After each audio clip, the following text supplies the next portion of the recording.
পৃথিবীর সমস্ত দেশে বাজার মূল্য, দ্রব্যমূল্যর দাম কমা বা বাড়া সম্পূর্ণ নিয়ন্ত্রণ করে ওই সকল দেশের সরকার। কিন্তু আমাদের দেশের বাজার মূল্য, দ্রব্যমূল্য, নিত্য পণ্যর দাম বা নিয়ন্ত্রণ সরকারের হাতে সম্পূর্ণভাবে থাকে না।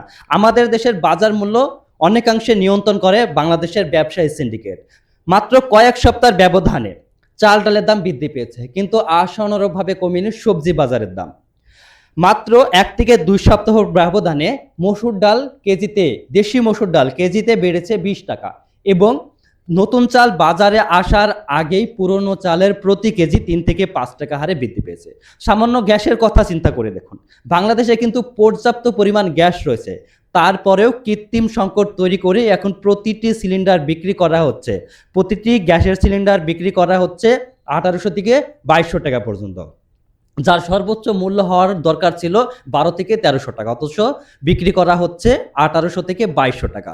সরকারকে এর বিরুদ্ধে অবশ্যই সঠিক একটা পদক্ষেপ নিতে হবে, তা না হলে বাজার মূল্য ব্যবসায়ীদের হাতেই থেকে যাবে। বাজার মূল্য, দ্রব্যমূল্যর দাম ব্যবসায়ীরাই নিয়ন্ত্রণ করবে, সরকার এখানে সঠিকভাবে পদক্ষেপ গ্রহণ করতে পারবে না। তাই এখনই উচিত সরকারকে সঠিক একটা পদক্ষেপ গ্রহণ করা, তা না হলে কিন্তু সাধারণ মানুষ কখনোই ন্যায্য মূল্যে জিনিসপত্র, দ্রব্য সামগ্রী কিনতে পারবে না।